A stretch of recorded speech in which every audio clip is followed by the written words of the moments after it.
सूरज ढलने से पहले ही रोहन को घर से निकाल दिया गया। उसकी छोटी बहन प्रिया का हाथ थामे, जो बस एक ही सवाल पूछ रही थी, भैया क्या हमारे पास कुछ खाने को है? उसके पास कोई जवाब नहीं था, लेकिन उसे जल्द ही भूख से भी ज्यादा डरावनी चीजों का सामना करना था, और वो भी एक ऐसी जगह पर जो सुनसान खेतों के बीच भूली बिसरी लगती थी। एक राज सब कुछ बदलने का इंतजार कर रहा था। रोहन समझ पाता कि क्या हो रहा है इससे पहले ही उसके पीछे लकड़ी का दरवाजा इतनी जोर से और बेरहमी से बंद हो गया, जैसे उस घर में वे दोनों भाई बहन कभी थे ही नहीं। वो आंगन के बीच में जड़वत खड़ा रह गया, एक हाथ में अपनी बहन का नन्हा हाथ कसकर पकड़े हुए, और उसका दिमाग पूरी तरह से खाली था। सब कुछ बहुत तेजी से हुआ। सौतेली माँ की गालियां, नफरत भरी निगाहें, और फिर बिना किसी सफाई के एक क्रूर फैसला। माफी मांगने का कोई मौका नहीं, रुकने का कोई मौका नहीं, बस अजनबियों की तरह बाहर धकेल दिया गया। छोटी प्रिया सब कुछ नहीं समझ रही थी, लेकिन उसे महसूस हो गया था कि कुछ बहुत गलत है। उसने अपने भाई की ओर देखा। उसकी बड़ी बड़ी गोल आंखें हैरानी से भरी थीं और कांपती आवाज में पूछा, भैया हम कहाँ जा रहे हैं? उस सीधे साधे सवाल ने रोहन का दिल निचोड़ दिया। वो जवाब देना चाहता था, कहना चाहता था कि सब ठीक हो जाएगा, कि वे घर वापस जाएंगे, कि ये बस एक पल का गुस्सा है, लेकिन उसका गला रुंध गया। वो खुद भी समझता था, भले ही मानना नहीं चाहता था, कि वो दरवाज़ा अब कभी नहीं खुलेगा। उनके सामने धूल भरी कच्ची सड़क दूर तक फैली थी। सूरज अभी पूरी तरह से ढला नहीं था, और हर कदम पर धूल की एक पतली परत उड़ रही थी। आसपास सब कुछ सामान्य रूप से चल रहा था। दूर से मुर्गियों की आवाजें, बांस के झुरमुट से गुजरती हवा की सरसराहट, खेतों में एक दूसरे को पुकारते लोगों की आवाजें। बस उन दोनों भाई बहनों की जिंदगी ही एक बिल्कुल अलग मोड़ पर आ गई थी। रोहन ने किसी तरह खुद को संभालते हुए सूखी लार निकली। वो जानता था कि अगर वो इस समय टूट गया तो उसकी बहन के पास कोई सहारा नहीं बचेगा। छोटी प्रिया ने उसका हाथ और कसकर पकड़ लिया, जैसे उसे डर हो कि अगर उसने हाथ छोड़ा तो वो अकेली रह जाएगी। भैया हम वापस नहीं जाएंगे। उसकी आवाज धीरे धीरे धीमी होती गई, जिसमें एक ऐसा डर घुल गया था जिसे वो खुद भी नाम नहीं दे सकती थी। रोहन ने झुककर उसे देखा। उसकी साफ आंखों में झांका, और जिंदगी में पहली बार उसने अपने कंधों पर एक भारी दबाव महसूस किया। ये घर से निकाले जाने का दुख नहीं था, बल्कि जिम्मेदारी थी। वो अब बच्चा नहीं रहा था, कम से कम उसे ऐसा रहने की इजाज़त नहीं थी। मेरे साथ चलो, हम कोई और जगह ढूंढ लेंगे, रोहन ने कहा, आवाज़ शांत रखने की कोशिश करते हुए, जबकि उसके दिल में कोई योजना नहीं थी। ये वाक्य एक वादे जैसा लगा, लेकिन एक ऐसा वादा जिसे पूरा करने का उसे खुद भी यकीन नहीं था। फिर भी उसने उसका हाथ कसकर पकड़ लिया और आगे बढ़ गया, क्योंकि रुकने का मतलब उस सच्चाई का सामना करना था कि उनके पास लौटने के लिए कोई जगह नहीं बची थी। आगे का रास्ता लंबा और गर्म था। समय बीतने के साथ हर कदम भारी होता जा रहा था। भूख धीरे धीरे पेट में कुलबुलाने लगी, फिर तेज होने लगी, जिससे रोहन का पेट ऐंठने लगा, लेकिन उसने कुछ नहीं कहा। उसे ज्यादा डर तब लगा जब छोटी प्रिया ने उसकी कमीज को हल्के से खींचा और धीमी आवाज में कहा, भैया मुझे भूख लगी है। ये वाक्य किसी चाकू की तरह उसके दिल में उतर गया। रोहन ने अपना चेहरा दूसरी तरफ कर लिया, अपनी लाल होती आंखों को छिपाने की कोशिश की और फिर झुककर उसके सिर पर हाथ फेरा। बस थोड़ी देर और, मैं तुम्हारे लिए कुछ खाने को ढूंढूंगा। लेकिन कहां ढूंढे, कैसे, वो नहीं जानता था। इस समय उसके दिमाग में बस एक ही ख्याल था, चलते रहना। तब तक चलना जब तक कोई जगह, कोई चीज, कुछ भी ऐसा ना मिल जाए जो उन दोनों को आज का दिन गुजारने में मदद कर सके। सूरज अभी भी सिर पर ऐसे टिका था जैसे सब कुछ जला देना चाहता हो। धूल भरी सड़क पर दोनों भाई बहन की परछाइयां लंबी, पतली और अकेली खिंचती जा रही थीं। किसी ने उन्हें वापस नहीं बुलाया, किसी ने कुछ नहीं पूछा। किसी को नहीं पता था कि उन दो बच्चों ने अभी अभी अपना सब कुछ खो दिया है। और उसी पल से एक ऐसी यात्रा शुरू हुई जिसका कोई नक्शा नहीं था, कोई मंजिल नहीं थी। बस एक 13 साल का लड़का और एक धुंधला सा वादा था कि वो अपनी बहन को गिरने नहीं देगा। लाल धूल वाली सड़क का कोई अंत नहीं दिख रहा था। समय के साथ रोहन और छोटी प्रिया का हर कदम भारी होता जा रहा था। शुरू में रोहन तेजी से चलने की कोशिश कर रहा था, जैसे कि अगर वो काफी दूर चला जाए तो पीछे की सारी बातें गायब हो जाएंगी। लेकिन जितना वो आगे बढ़ा, उसे उतना ही एहसास हुआ कि भूख और थकान को पीछे छोड़ना इतना आसान नहीं है। गांव की दोपहर की धूप इतनी तेज थी कि जमीन से उठती गर्मी सीधे चेहरे पर लग रही थी, जिससे हवा में घुटन महसूस हो रही थी। छोटी प्रिया हाँफने लगी। उसके कदम धीमे हो गए। उसकी छोटी छोटी चप्पलें सूखी जमीन पर घिसट रही थीं और पीछे धूल के हल्के निशान छोड़ रही थीं। रोहन ने उसे देखा और फिर आगे की सड़क को। उसके मन में एक अनजाना सा डर उठने लगा। उसे नहीं पता था कि वो कहाँ जा रहा है और ना ही ये पता था कि कब तक चलना होगा। उसके पास बस एक ही विचार था, रुकना नहीं है। रुकने का मतलब उस हकीकत का सामना करना था कि उनके पास कुछ भी नहीं बचा है। लेकिन छोटी प्रिया का शरीर ये नहीं समझता था। वो रुक गई, रोहन का हाथ खींचा और कमजोर आवाज में बोली, भैया मैं थक गई हूं। रोहन रुक गया। घर छोड़ने के बाद पहली बार उसने सच में अपनी स्थिति को सीधे सीधे देखा। उसकी बहन बहुत छोटी थी, बहुत कमजोर थी, और ये कोई सैर सपाटा या खेल नहीं था। ये जिंदा रहने की लड़ाई थी। वो धीरे से झुका और अपनी पीठ उसकी तरफ कर दी। आ जाओ, मैं तुम्हें उठा लेता हूं। छोटी प्रिया ने कुछ नहीं कहा, बस चुपचाप उसकी पीठ पर चढ़ गई। दोनों हाथों से रोहन की गर्दन पकड़ ली और कसकर लिपट गई, जैसे कि दुनिया में यही एकमात्र सुरक्षित जगह बची हो। जब रोहन खड़ा हुआ तो उसे अपने कंधों पर वजन साफ महसूस हुआ। ये सिर्फ एक बच्चे का वजन नहीं था, बल्कि जिम्मेदारी थी, डर था और एक धुंधला भविष्य था जो उस पर दबाव डाल रहा था। उसने दांत भींच लिए और आगे बढ़ने लगा। हर कदम और मुश्किल होता जा रहा था। उसके पैर जमीन में धंसते जा रहे थे, लेकिन वो रुकने की हिम्मत नहीं कर सका। इसलिए नहीं कि वो थका नहीं था, बल्कि इसलिए कि वो जानता था कि अगर वो रुक गया तो शायद फिर से खड़ा नहीं हो पाएगा। समय बहुत धीरे धीरे बीत रहा था। सूरज धीरे धीरे दूसरी तरफ झुकने लगा। धूप अब दोपहर जितनी तेज नहीं थी, लेकिन थकान वहीं थी, बल्कि और भी भारी हो गई थी। पसीने से उसकी पीठ की कमीज भीगकर त्वचा से चिपक गई थी और उसका गला इतना सूख गया था जैसे उसने बहुत समय से पानी ना पिया हो। रोहन ने थूक निगलने की कोशिश की, लेकिन निगलने के लिए कुछ था ही नहीं। उसकी पीठ पर छोटी प्रिया कुछ देर चुपचाप रही, शायद सो गई थी। लेकिन फिर एक बहुत ही धीमी आवाज उसके कान में गूंजी, भैया हमारे पास कुछ खाने को है क्या? ये सवाल पहली बार नहीं था, लेकिन इस बार इसने रोहन को लगभग सांस रोक देने पर मजबूर कर दिया। वो कुछ सेकंड के लिए रुका। उसकी आंखें दूर सामने देख रही थी, जहां सिर्फ कच्ची सड़क और सूखी झाड़ियां थीं। वो जवाब देना चाहता था, कहना चाहता था कि बस थोड़ा और चलने पर खाना मिल जाएगा, लेकिन वो झूठ नहीं बोल सकता था। बस थोड़ी देर और, मैं ढूंढ लूंगा, उसने कहा। उसकी आवाज धीमी थी, लेकिन उसने उसे स्थिर रखने की कोशिश की। छोटी प्रिया ने और कुछ नहीं पूछा, बस धीरे से हाँ कहा और अपना सिर उसके कंधे पर टिका दिया। यही भरोसा रोहन को सबसे ज्यादा तकलीफ दे रहा था। वो उस पर यकीन कर रही थी कि वो उसके लिए कुछ ढूंढ लेगा, जबकि उसे खुद नहीं पता था कि आगे क्या करना है। शाम ढलने के साथ सड़क और सुनसान होने लगी। दिन की जानी पहचानी आवाजें धीरे धीरे गायब हो गईं और उनकी जगह एक डरावनी खामोशी ने ले ली। हवा सूखी घास की झाड़ियों से गुजर रही थी, जिससे एक जैसी सरसराहट की आवाज आ रही थी। दूर दूर तक खेत दिखाई दे रहे थे, लेकिन किसी इंसान या घर का कोई निशान नहीं था। ऐसा लग रहा था जैसे सब कुछ उनसे दूर भाग रहा है, या शायद वे एक ऐसी जगह भटक गए थे जहां कोई ध्यान नहीं देता। रोहन को महसूस होने लगा कि उसके पैर कांप रहे थे। थकान अब सिर्फ एक एहसास नहीं थी, ये खींचने वाली ताकत बन गई थी जो उसे नीचे खींच रही थी, उसे रुकने के लिए मजबूर कर रही थी। और आखिरकार वो और आगे नहीं बढ़ सका। रोहन ने धीरे से छोटी प्रिया को नीचे उतारा, उसे सड़क के किनारे मिट्टी के एक टीले पर बिठाया।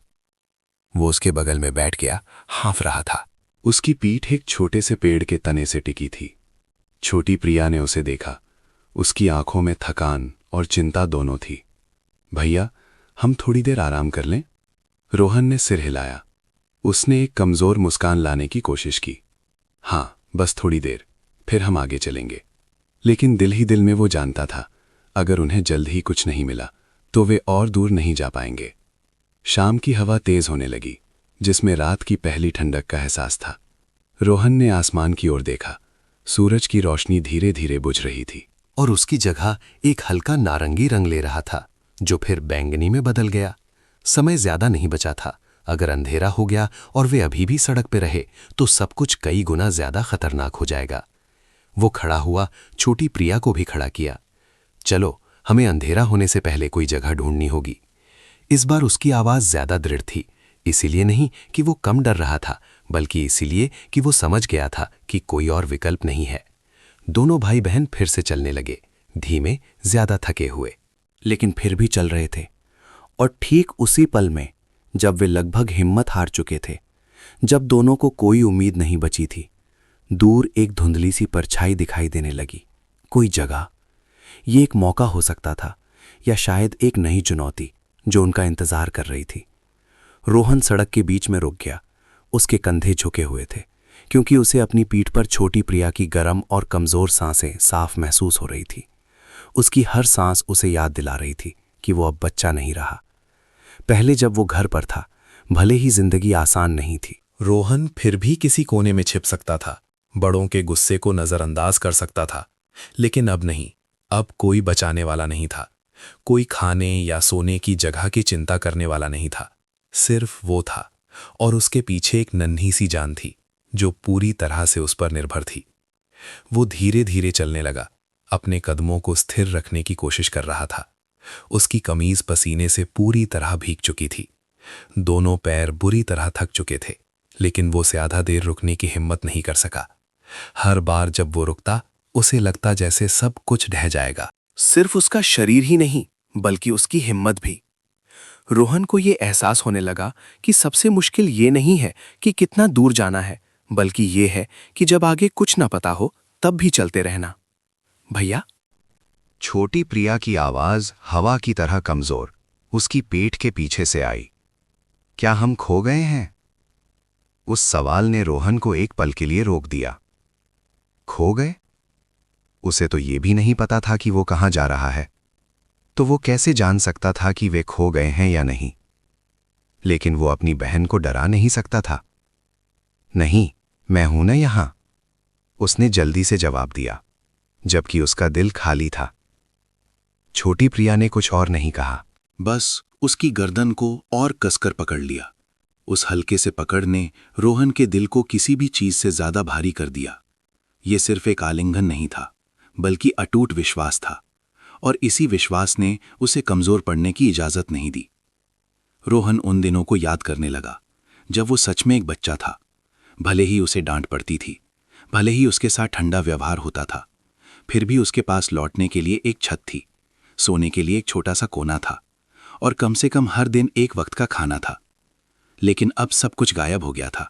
लौटने के लिए कुछ नहीं था, सहारा देने के लिए कोई नहीं था। ये विचार एक ठंडी हवा के झोंके की तरह आया और उसकी रीढ़ में सिहरन दौड़ा गया। उसने अपने सामने सूखी, धूल भरी, अंतहीन सड़क को देखा। उसे एहसास हुआ कि उसकी जिंदगी भी अब इस सड़क की तरह है, जिसकी कोई मंजिल नहीं है, कोई दिशा निर्देश नहीं है। बस एक ही विकल्प है, चलते रहना। और अगर वो रुक गया तो इसका नतीजा सिर्फ उसे ही नहीं भुगतना पड़ेगा। छोटी प्रिया थकान के कारण धीरे धीरे नीचे खिसकने लगी। रोहन ने जल्दी से उसे संभाला, उसकी स्थिति को ठीक किया ताकि वो ठीक से बैठ सके। तुम थोड़ी देर सो जाओ, जगह आने पर मैं तुम्हें जगा दूंगा, उसने धीरे से कहा। उसे नहीं पता था कि जगह कौन सी है, लेकिन वो चाहता था कि उसकी बहन आराम करे। छोटी प्रिया ने धीरे से सिर हिलाया और अपना सिर उसके कंधे पर टिका दिया। उसकी आंखें धीरे धीरे बंद हो गईं। उस पल रोहन को पहले से कहीं ज्यादा उसकी नाजुकी का एहसास हुआ। वो बहुत छोटी थी, इतनी छोटी कि इस समय उसे एक नरम बिस्तर पर सोना चाहिए था, पेट भर खाना खाना चाहिए था, और बेफिक्र होकर हंसना खेलना चाहिए था। लेकिन इसके बजाय वो यहां थी, उसकी पीठ पर, एक अनजान सड़क के बीच में। इस विचार से उसका गला रुंध गया। मैं तुम्हें तकलीफ नहीं होने दूंगा, रोहन ने खुद से बुदबुदाया। ये कोई बड़ा वादा नहीं था, कोई पक्की बात नहीं थी, लेकिन इस समय यही एकमात्र चीज थी जिसका वो सहारा ले सकता था। शाम की हवा तेज होने लगी और उसकी ठंडक से वो कांप गया। सूरज की रोशनी धीरे धीरे बुझ रही थी और अंधेरा छाने लगा था। रोहन जानता था कि जब पूरी तरह से अंधेरा हो जाएगा तो सब कुछ कई गुना ज्यादा मुश्किल हो जाएगा। उसे सिर्फ भूख की ही नहीं, बल्कि सोने की जगह, सुरक्षा और उन सभी चीजों की चिंता करनी होगी जिनके बारे में उसने पहले कभी नहीं सोचा था। उसके दिल में एक डर उठा, लेकिन इस बार इसने उसे रोका नहीं, बल्कि इसके विपरीत इसने उसे और कसकर हाथ भींचने और तेजी से चलने पर मजबूर किया। वो डर को खुद पर हावी नहीं होने दे सकता था, क्योंकि अगर वो डरा तो छोटी प्रिया भी डर जाएगी। रोहन को अचानक एक बात समझ में आई जो उसने पहले कभी नहीं सोची थी। बड़ा होना तब नहीं होता जब आपकी उम्र हो जाती है, बल्कि तब होता है जब आपके पास मजबूत बने रहने के अलावा कोई और विकल्प नहीं बचता। और उसे, एक 13 साल के लड़के को, बिना किसी तैयारी के उस स्थिति में धकेल दिया गया था। उसने गहरी सांस ली, शांत होने की कोशिश की। चाहे आगे कुछ भी हो, उसे उसका सामना करना ही होगा। इसलिए नहीं कि वो चाहता था, बल्कि इसलिए कि उसे करना था, क्योंकि अगर वो आगे नहीं बढ़ा तो उसकी बहन के पास कोई मौका नहीं होगा। और इस तरह रोहन चलता रहा, एक एक कदम। धीमा लेकिन स्थिर। अब ये कोई अनिश्चित चाल नहीं थी, बल्कि एक ऐसे व्यक्ति की चाल थी जिसने जिम्मेदारी स्वीकार कर ली थी। भले ही वो अभी भी डरा हुआ था, अभी भी थका हुआ था, लेकिन अब उसके दिल में एक नई चीज थी, एक खामोश, छोटा लेकिन इतना मजबूत संकल्प जो उसे गिरने से बचाए रख रहा था। ढलती शाम की रोशनी में दोनों भाई बहन की परछाई आगे बढ़ती रही, विशाल जगह के बीच छोटी सी, लेकिन अपने आसपास की किसी भी चीज से ज्यादा बड़ी इच्छा शक्ति लिए हुए। और उसी पल से रोहन अब घर से निकाला गया लड़का नहीं रहा, बल्कि वो एकमात्र व्यक्ति बन गया था जो उन दोनों को आने वाले दिनों से निकाल सकता था। रोहन को अपने पैरों में लगभग कोई एहसास नहीं हो रहा था जब वो आगे बढ़ा। हर कदम धीमा था, लेकिन वो संतुलन बनाए रखने की कोशिश कर रहा था। सूरज की रोशनी हल्की हो गई थी और शाम का रंग पूरे खेत में फैल गया था, लेकिन थकान और भूख बिल्कुल भी कम नहीं हुई थी। उसकी पीठ पर छोटी प्रिया अब लगभग बेहोश हो चुकी थी। उसकी सांसें हल्की और नियमित थीं, जैसे कि उसके छोटे से शरीर में अब जागते रहने की भी ताकत नहीं बची थी। यही बात रोहन को और भी चिंतित कर रही थी। वो उसे ऐसी जगह पर गिरने नहीं दे सकता था, रात होने तक उन्हें बिना किसी ठिकाने की नहीं रहने दे सकता था। उसने अपना सिर ऊपर उठाया, अपनी आंखों को सिकोड़कर दूर तक देखा, जैसे किसी संकेत की तलाश कर रहा हो। एक छत, एक इंसान की परछाई, या कम से कम रुकने के लिए कोई जगह। लेकिन उसकी आंखों के सामने सिर्फ घनी झाड़ियां और दूर तक फैली बंजर जमीन थी। सब कुछ एक डरावनी खामोशी में डूबा हुआ था, जैसे इस दुनिया को दोनों भाई बहन के अस्तित्व की कोई परवाह ही ना हो। रोहन के मन में एक बेचैनी बढ़ने लगी। अगर वे बिना किसी स्पष्ट दिशा के चलते रहे तो वे किसी ऐसी जगह और गहरे भटक सकते हैं जहां कोई नहीं जानता हो। लेकिन वापस लौटना भी नामुमकिन था। दोपहर में बंद हुए उस दरवाजे के बारे में सोचते ही उसका दिल फिर से दुखने लगा। पीछे हटने का कोई रास्ता नहीं था, सिर्फ आगे बढ़ना था, चाहे आगे कुछ भी हो। शाम की हवा चलने से दूर के पेड़ों की डालियां धीरे धीरे हिलने लगीं, और ठीक उसी पल रोहन को कुछ अलग महसूस हुआ। उस विशाल खालीपन के बीच एक ऐसी जमीन थी जो उन जगहों से पूरी तरह से अलग नहीं दिख रही थी जहां से वो गुजरा था। वहां एक बाड़ थी, भले ही टेढ़ी मेढ़ी और टूटी फूटी थी, और उसके पीछे एक बड़ा बगीचा था। उसका दिल थोड़ा तेज धड़कने लगा। कम से कम वहां कभी कोई रहता था। रोहन कुछ सेकंड के लिए रुका, जैसे सोच रहा हो। उसके मन का एक हिस्सा सतर्क था कि क्या ये एक सुरक्षित जगह है या जिंदगी का कोई और जाल। लेकिन दूसरा हिस्सा, जो थका हुआ और भूखा था, उसे आगे बढ़ने के लिए उकसा रहा था। इस स्थिति में कोई भी मौका आजमाने लायक था। उसने छोटी प्रिया को कसकर पकड़ा और उस ओर बढ़ने लगा। अब हर कदम अनिश्चित नहीं था, बल्कि एक छोटी सी उम्मीद लिए हुए था। जैसे जैसे वो पास पहुंचा, नजारा साफ होने लगा। लकड़ी की बार सड़ चुकी थी, कई जगहों पर टूटी फूटी थी, और उस पर जंगली लताएं फैली हुई थी। अंदर एक बड़ा बगीचा था, लेकिन लंबे समय से वीरान पड़ा था। पेड़ पौधे बेतरतीब ढंग से उगे हुए थे, देखभाल का कोई निशान नहीं था। रोहन बाड़ के टूटे हुए हिस्से से गुजरा, सावधानी से चारों ओर देख रहा था। यहां इतनी खामोशी थी कि वो हर पत्ते से गुजरती हवा की आवाज साफ सुन सकता था। लेकिन फिर एक और आवाज आई, छोटी लेकिन इतनी कि उसका ध्यान खींच सके। Cook cook. रोहन ने उस आवाज की दिशा में सिर घुमाया। कुछ दुबली पतली मुर्गियां पास में जमीन खोद रही थीं। वे उसे देखकर भागी नहीं, बस धीरे धीरे चलती रहीं, जैसे उन्हें किसी की परवाह ना होने की आदत हो गई हो। इस दृश्य ने रोहन का दिल और तेज धड़का दिया। मुर्गियां होने का मतलब था कि खाना मिल सकता है, लेकिन साथ ही इसका ये भी मतलब था कि इस जगह पर कभी लोग रहते थे। वो कुछ कदम और आगे बढ़ा। उसकी नजरें चारों ओर घूम रही थीं। बगीचे की झोपड़ी दिखाई दी, छोटी टेढ़ी मेढ़ी। छत का एक हिस्सा ढह चुका था। लकड़ी की दीवारें धब्बेदार थीं। देखकर ही पता चल रहा था कि ये जगह लंबे समय से भूली बिसरी है। लेकिन जिस चीज ने रोहन को रोका वो उसकी जर्जर हालत नहीं थी, बल्कि झोपड़ी का दरवाजा था जो थोड़ा खुला हुआ था। एक अजीब सा एहसास उसकी रीढ़ में दौड़ गया। अगर ये जगह पूरी तरह से वीरान होती तो दरवाजा अपने आप ऐसे नहीं खुल सकता था। हो सकता है अभी भी कोई हो, या शायद कुछ और। रोहन कुछ सेकंड के लिए स्थिर खड़ा रहा। उसका दिल जोर जोर से धड़क रहा था। उसने छोटी प्रिया को देखा और फिर झोपड़ी की ओर। ये इस समय उनका एकमात्र मौका हो सकता था। एक ऐसी जगह जहां वे रात गुजार सकते थे, जहां खाना मिल सकता था या कम से कम एक छत। लेकिन ये खतरनाक भी हो सकता था। उसने एक गहरी सांस ली, खुद को शांत करने की कोशिश की। कोई बात नहीं, उसने खुद से कहा। ये पक्का नहीं था कि वो खुद को सांत्वना दे रहा है या अपनी बहन को। फिर वो आगे बढ़ा, धीरे धीरे सावधानी से झोपड़ी के पास पहुंचा। जब वो दरवाजे के सामने खड़ा हुआ तो रोहन अंदर से गुजरती हवा की आवाज साफ सुन सकता था, जो हल्की सीटी जैसी आवाजें पैदा कर रही थीं। उसने अपना हाथ आगे बढ़ाया और दरवाजे को थोड़ा और धकेला।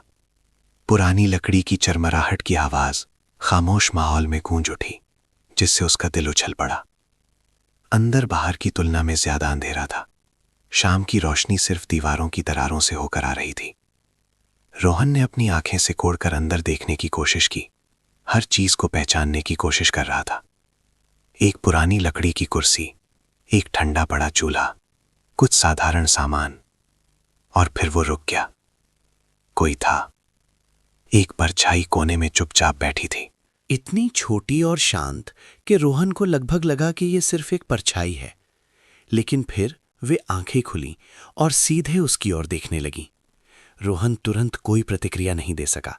सारी थकान, भूख, डर जैसे एक पल की खामोशी में जमा हो गए और वो समझ गया कि इस पल से दोनों भाई बहन की यात्रा एक अलग मोड़ पर आ गई है। अब ये सिर्फ भटकना नहीं था, बल्कि किसी बिल्कुल नई चीज का सामना करना था। रोहन दरवाजे पर ही जड़वखा रह गया, अभी भी अपनी पीठ पर छोटी प्रिया को कसकर पकड़े हुए। उसका दिल इतनी जोर से धड़क रहा था कि वो अपनी छाती में हर धड़कन को साफ सुन सकता था। उसकी आंखें झोपड़ी के कोने में बैठी उस परछाई पर एकी थीं, डरी हुई और सतर्क दोनों। उसके दिमाग में कई विचार कौंध गए। ये कौन है? क्या वे उसे भगा देंगे या इससे भी बुरा कुछ? लेकिन उसके पैर पीछे नहीं हटे। वो जानता था कि उसके पास कोई और विकल्प नहीं है। अगर वो इस समय मुड़ गया तो शायद दोनों भाई बहन रात नहीं काट पाएंगे। झोपड़ी के कोने में बैठी उस परछाई ने धीरे से हरकत की। एक बूढ़ी औरत, दुबली पतली, बिखरे हुए सफेद बालों वाली, धीरे धीरे अपना सिर ऊपर उठाया।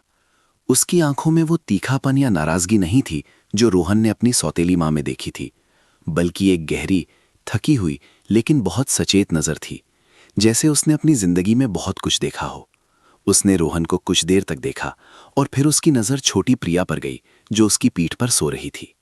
माहौल इतना शांत था कि रोहन अपने दिल की धड़कन और दीवारों की दरारों से गुजरती हवा की सीटी सुन सकता था।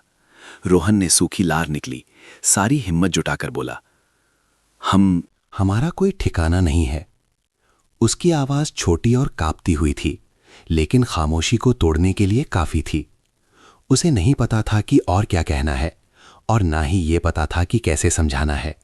उसके पास सिर्फ सच्चाई थी, एक ऐसी सच्चाई जो बहुत सरल और बहुत दर्दनाक थी। बूढ़ी औरत ने तुरंत कुछ नहीं कहा। वो उसे ऐसे देख रही थी जैसे सोच रही हो, जैसे वो सब कुछ पढ़ रही हो जो उसने नहीं कहा था। फिर कुछ सेकंड बाद उसने एक खुरदरी लेकिन ठंडी नहीं आवाज में कहा, घर से निकाला है ना? उस सवाल ने रोहन को रोक दिया। इसलिए नहीं कि सवाल क्या था, बल्कि जिस तरह से उसने कहा था। वो पूछ नहीं रही थी, बल्कि जैसे पहले से जानती थी। रोहन ने जवाब नहीं दिया, बस धीरे से सिर हिलाया, और उस सिर हिलाने ने ही सब कुछ पक्का कर दिया। बूढ़ी औरत ने एक लंबी सांस ली, धीरे धीरे हाथ का सहारा लेकर खड़ी हुई। उसके कदम कमजोर थे, लेकिन फिर भी इतने मजबूत थे कि वो थोड़ा पास आ सकी। अंदर आ जाओ, उसने कहा। आवाज शांत थी, जैसे ये एक स्वाभाविक बात हो। बाहर क्यों खड़े हो? अंधेरा होने वाला है। रोहन कुछ सेकंड के लिए स्तब्ध रह गया। उसे उम्मीद नहीं थी कि सब कुछ इस तरह होगा। कोई सवालों की बौछार नहीं, कोई शक नहीं और ना ही कोई भगाने की बात, बस एक साधारण वाक्य। लेकिन इस समय उसके लिए ये एक और दरवाजे के खुलने जैसा था। वो झोपड़ी के अंदर आया। हर कदम अभी भी सतर्क था। उसकी आंखें बूढ़ी औरत से नहीं हट रही थीं। इसलिए नहीं कि उसे विश्वास नहीं था, बल्कि इसलिए कि उसे सतर्क रहने की आदत हो गई थी। लेकिन जितना वो पास आया, उसे उतना ही साफ महसूस हुआ कि उसका कोई बुरा इरादा नहीं है। वो बस एक अकेली बूढ़ी औरत है। उन्हीं की तरह। रोहन ने धीरे से झुककर छोटी प्रिया को अपनी पीठ से उतारा। वो अभी भी पूरी तरह से जागी नहीं थी। उसकी आंखें अधखुली थीं। शरीर थकान से ढीला पड़ गया था। उसने अपनी बहन को एक कोने में बिठाया और उसके बालों से धूल हल्के से झाड़ी। यहीं बैठो, उसने फुसफुसाया। छोटी प्रिया ने कुछ नहीं कहा, बस अपना सिर उसके कंधे पर टिका दिया, जैसे वही एकमात्र सुरक्षित जगह हो। झोपड़ी के अंदर का माहौल रोहन की कल्पना से भी ज्यादा साधारण था। कुछ पुरानी चीजों के अलावा कुछ नहीं था। एक छोटा सा चूल्हा, एक पिचका हुआ बर्तन, कुछ फटे पुराने कपड़े। एक भरपूर जीवन का कोई निशान नहीं था। बस किसी तरह गुजारा चल रहा था। लेकिन फिर भी ये बाहर की सड़क से बेहतर था। कम से कम यहां एक छत थी, कोई था, कुछ ऐसा था जिसे रुकने की जगह कहा जा सकता था। बूढ़ी औरत रसोई के कोने में वापस गई। एक छोटा सा डिब्बा निकाला। उसने उसे खोला। अंदर बस थोड़ा सा सूखा आटा और कुछ खाने के टुकड़े थे। उसने उसे कुछ देर देखा और फिर मुड़कर कहा, थोड़ा ही है, लेकिन काम चल जाएगा। रोहन ने डिब्बे को देखा और फिर उसे। वो तुरंत समझ गया कि उसके पास भी कुछ ज्यादा नहीं है। जो कुछ उसने दिया था, शायद वो उसका आखिरी हिस्सा था। इस बात ने उसे झिझकने पर मजबूर कर दिया। लेकिन ठीक उसी समय छोटी प्रिया का पेट धीरे से गड़गड़ाया। रोहन ने और कुछ नहीं कहा। उसने उसे ले लिया और पहले अपनी बहन को दिया। खा लो, उसने धीरे से कहा।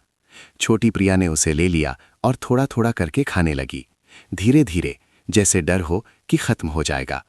रोहन उसे देखता रहा। उसका गला रुंध गया। उसने नहीं खाया, बस वहीं बैठा देखता रहा, जैसे बस उसे खाते हुए देखना ही काफी हो। बूढ़ी औरत ने ये दृश्य देखा। उसकी आंखों में हल्का सा बदलाव आया, हैरानी का नहीं, बल्कि ये गहरी समझ का। नाम क्या है? उसने पूछा। मेरा नाम रोहन है और ये मेरी बहन है, प्रिया। उसने धीरे से सिर हिलाया। मैं सावित्री हूं, बस इतना ही। कोई लंबी चौड़ी बात नहीं, कोई और शब्द नहीं। लेकिन उस पल में 3 अजनबी लोग अचानक एक दूसरे के थोड़ा करीब आ गए। जान पहचान की वजह से नहीं, बल्कि एक जैसे घाव की वजह से। थोड़ी देर बाद छोटी प्रिया ने खाना खत्म किया और रोहन से सटकर सो गई। रोहन चुपचाप बैठा रहा, हिलने की हिम्मत नहीं कर रहा था, जैसे उसे डर हो कि वो जाग जाएगी। उसने बाहर देखा। दिन की आखिरी रोशनी धीरे धीरे बुझ रही थी और अंधेरा वीरान बगीचे पर छाने लगा था। लेकिन इस छोटी सी झोपड़ी में उसे अब पूरी तरह से अकेलापन महसूस नहीं हो रहा था। सावित्री अपनी पुरानी कुर्सी पर बैठ गई। दोनों भाई बहन को कुछ देर देखा और फिर धीरे से कहा, यहीं रुक जाओ। इस जगह पे ज्यादा कुछ नहीं है, लेकिन कम से कम कोई भगाएगा नहीं। ये वाक्य साधारण था, लेकिन रोहन को लगा जैसे उसके दिल में कुछ गर्म हो गया हो। इसलिए नहीं कि ये जगह अच्छी थी, बल्कि इसलिए कि दिन में पहली बार उसे अब भगाए जाने का डर नहीं था। रोहन ने धीरे से सिर हिलाया, कुछ और नहीं कहा, लेकिन दिल ही दिल में वो समझ गया था। इस पल से उसकी जिंदगी अब भागना नहीं थी, बल्कि लगभग शून्य से फिर से शुरू करना थी। 2 अजनबी लोगों के साथ, जो शायद एक परिवार बन सकते थे। झोपड़ी के अंदर का माहौल और भी शांत हो गया जब रात पूरी तरह से घेर आई। बची खुची कमजोर रोशनी दीवारों की दरारों से छनकर आ रही थी। पुरानी दीवारों पर धुंधले प्रकाश के धब्बे बना रही थी और फिर तेजी से गायब हो रही थी। रोहन चुपचाप बैठा था, पीठ दीवार से टिकाए, एक हाथ से सोई हुई छोटी प्रिया को हल्के से पकड़े हुए, दूसरा हाथ घुटने पर रखा हुआ था, जैसे किसी भी चीज का सामना करने के लिए तैयार हो। लेकिन अजीब बात यह थी कि सतर्क रहने के बावजूद उसे अब सड़क पर होने वाली घबराहट महसूस नहीं हो रही थी। यहाँ की हवा में कुछ ऐसा था जिसने उसे धीमा कर दिया था। शांत कर दिया था, भले ही हालात कुछ बेहतर नहीं थे। सावित्री माँ सामने के कोने में बैठी थीं। उनकी आंखें दोनों भाई बहन से नहीं हट रही थीं। उनकी नज़र में जिज्ञासा या संदेह नहीं था, बल्कि एक ऐसे व्यक्ति जैसी थी जो ऐसी कहानियों का आदी हो। कुछ देर की खामोशी के बाद उन्होंने धीरे से सांस छोड़ी। उनकी आवाज़ धीमी हो गई। एक समय था, मैं भी तुम्हारी तरह थी। ये वाक्य धीरे से गूंजा, लेकिन रोहन का ध्यान खींचने के लिए काफी था। उसने अपना सिर उठाकर उन्हें देखा। पहली बार उस महिला के बारे में सच में जानने की उत्सुकता हुई। सावित्री माँ ने उसे नहीं देखा। उनकी आंखें दरवाजे के बाहर के अंधेरे की ओर थीं, जैसे किसी दूर की याद को देख रही हों। घर था, फिर भी पीछे छूट गया। वे सब चले गए, कोई वापस नहीं आया। उनकी आवाज़ एक जैसी थी, ना कोई शिकायत, ना कोई अफसोस, लेकिन उसमें गहरा दुख था। रोहन को नहीं पता था कि क्या कहना है। उसने कभी नहीं सोचा था कि उसे कोई ऐसा व्यक्ति मिलेगा जो उससे इतना मिलता जुलता हो, उम्र या विशिष्ट परिस्थितियों में नहीं, बल्कि छोड़े जाने, उस जगह से कट जाने की भावना में, जिसे कभी घर कहा जाता था। झोपड़ी फिर से खामोशी में डूब गई, लेकिन इस बार ये पहले की तरह भारी नहीं थी। ये उन लोगों की खामोशी थी जो बिना ज्यादा कुछ कहे एक दूसरे को समझते थे। छोटी प्रिया नींद में धीरे से हिली। उसका हाथ अभी भी रोहन की कमीज को कसकर पकड़े हुए था। उसने उसे देखा और फिर सावित्री माँ को। उसके दिमाग में एक विचार आया। शायद वे इस दुनिया में अकेले नहीं थे जिन्हें पीछे छोड़ दिया गया था। थोड़ी देर बाद सावित्री माँ धीरे धीरे खड़ी हुईं और पास आईं। वो झुकीं और एक पुराना कपड़ा रोहन को दिया। इसे उस पर डाल दो, रात में ठंड होती है। उनकी आवाज़ वैसी ही थी, सूखी लेकिन बिल्कुल भी ठंडी नहीं। रोहन ने उसे ले लिया और धीरे से सिर हिलाया। जी धन्यवाद। उसने धीरे से वो कपड़ा छोटी प्रिया के ऊपर डाल दिया। उसे और आराम से लिटा दिया। ये इशारा छोटा था, लेकिन सावित्री माँ ने उसे थोड़ी देर और देखा। शायद उन्होंने उसमें एक ऐसे व्यक्ति की छवि देखी जो हार नहीं मानता, चाहे हालात कितने भी बुरे क्यों ना हो। तुम नहीं खाओगे? उन्होंने अचानक पूछा। रोहन रुक गया और फिर धीरे से सिर हिलाया। जी, मुझे भूख नहीं है। ये जवाब साफ तौर पर सच नहीं था, लेकिन सावित्री माँ ने उसे उजागर नहीं किया। वो बस कुछ देर चुप रहीं और फिर धीरे से बोली, भूखे रहने की आदत मत डालो। यहां अगर नहीं खाओगे तो जिंदा नहीं रह पाओगे। रोहन ने जवाब नहीं दिया, लेकिन ये बात उसके दिमाग में गहराई से बैठ गई। सही है, ये अब वो जगह नहीं थी जहां वो अकेले सब कुछ सह सकता था। अगर वो गिर गया तो सिर्फ वो ही नहीं, बल्कि छोटी प्रिया भी खतरे में पड़ जाएगी। बाहर हवा तेज होने लगी। दरालों से गुजरती हुई लंबी सीटी जैसी आवाजें पैदा कर रही थी। झोपड़ी हर झोंके के साथ हल्के से कांप रही थी, जिससे माहौल और भी नाजुक लग रहा था। लेकिन अजीब तरह से रोहन को अब पहले जैसा डर नहीं लग रहा था। शायद इसीलिए कि दिन में पहली बार वो अकेला नहीं था। सावित्री माँ अपनी पुरानी जगह पर वापस गईं, लकड़ी की कुर्सी पर बैठ गईं। दोनों हाथ एक दूसरे में उलझे हुए थे। यहां ज्यादा कुछ नहीं है, उन्होंने कहा, लेकिन अगर तुम दोनों मेहनत करो तो भी जी सकते हो। रोहन ने सिर ऊपर उठाया। कैसे जिएंगे? सावित्री माँ ने धीरे से अपना सिर बाहर की ओर झुकाया। बाहर कुछ मुर्गियां हैं, पहले कोई पालता था, अब सब वीरान छोड़ गए। अगर देखभाल करना जानते हो तो वे अभी भी अंडे देती हैं। कुछ खाने को मिल जाए तो आगे का सोचना। रोहन चुप रहा, लेकिन उसके दिमाग में एक अस्पष्ट विचार बनने लगा, जो पूरा नहीं था, लेकिन ये समझने के लिए काफी था कि शायद, बस शायद, वे अभी तक आखिरी मोड़ पर नहीं पहुंचे थे। उसने बाहर देखा, जहां अंधेरा वीरान बगीचे को ढक चुका था। दोपहर की मुर्गियां अब साफ नहीं दिख रही थीं, बस दूर से कुछ खड़खड़ाहट की आवाजें आ रही थीं। इससे पहले वो सिर्फ आज का दिन गुजारने के बारे में सोच रहा था। लेकिन अब पहली बार उसने थोड़ा आगे का सोचा। आप यहां कब से हैं? रोहन ने धीरे से पूछा। बहुत समय से, उन्होंने जवाब दिया। इतना समय कि ये जान सकूं, अगर तुम अपनी चिंता खुद नहीं करोगे तो कोई नहीं करेगा। ये बात नई नहीं थी, लेकिन इस स्थिति में सुनने पर इसका एक अलग ही मतलब था। रोहन ने धीरे से सिर हिलाया, कुछ और नहीं कहा। वो समझ गया, समझाने की जरूरत नहीं थी। छोटी प्रिया ने धीरे से आंखें खोली, चारों ओर देखा और फिर फुसफुसाई, भैया। रोहन तुरंत झुका। मैं यहीं हूं, हम यहीं रहेंगे। भैया? रोहन ने उसे देखा और फिर सावित्री माँ को और फिर चारों ओर छोटी सी झोपड़ी को। ये एक अच्छी जगह नहीं थी। ये वो जगह नहीं थी जहां उसने कभी रहने का सोचा था, लेकिन इस समय यही एकमात्र जगह थी जो उनके पास थी। उसने धीरे से सिर हिलाया। हाँ, अभी के लिए यहीं रहेंगे। छोटी प्रिया ने और कुछ नहीं पूछा, बस धीरे से हाँ कहा और फिर आंखें बंद कर लीं। उस सादगी ने रोहन का दिल भारी कर दिया। उसे ज्यादा कुछ नहीं चाहिए था, बस उसका साथ, बैठने के लिए एक जगह और सहारा लेने के लिए कुछ। और ठीक उसी पल रोहन को एक महत्वपूर्ण बात समझ में आई। वे अब अजनबी नहीं थे। नाम पुकारने की जरूरत नहीं थी, वादे करने की जरूरत नहीं थी, लेकिन उस छोटी सी झोपड़ी में 3 लोग कुछ ऐसा बनने लगे थे जो एक परिवार जैसा था। इसलिए नहीं कि उन्होंने चुना था, बल्कि इसलिए कि उन्हें जिंदा रहने के लिए एक दूसरे की जरूरत थी। और कभी-कभी सबसे कठिन परिस्थितियों में ही सच्चे रिश्ते बनने शुरू होते हैं। भले ही उसका शरीर बुरी तरह थक चुका था, रोहन गहरी नींद नहीं सो सका। वो झोपड़ी की दीवार से सटकर बैठा था।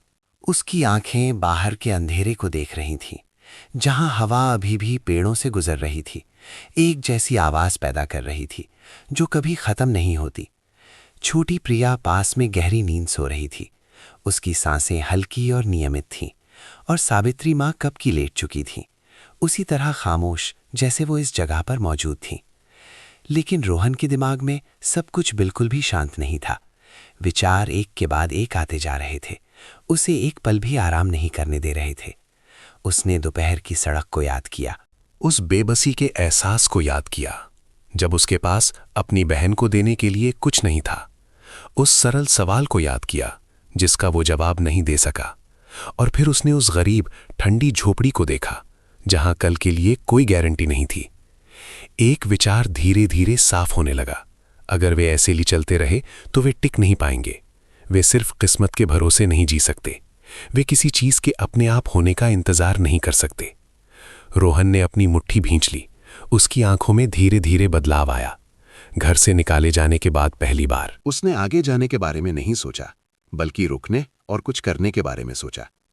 ये विचार शुरू में धुंधला था, लेकिन जितना उसने सोचा ये उतना ही साफ होता गया। अगर यही एकमात्र जगह है जहां वे रह सकते हैं, तो उसे इसे रहने लायक बनाना होगा।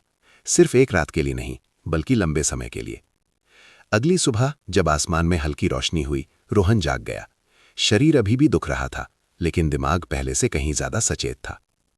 वो झोपड़ी से बाहर निकला, एक गहरी सांस ली। सुबह की हवा ठंडी और ताजा थी, जिसमें गीली मिट्टी और जंगली घास की महक थी।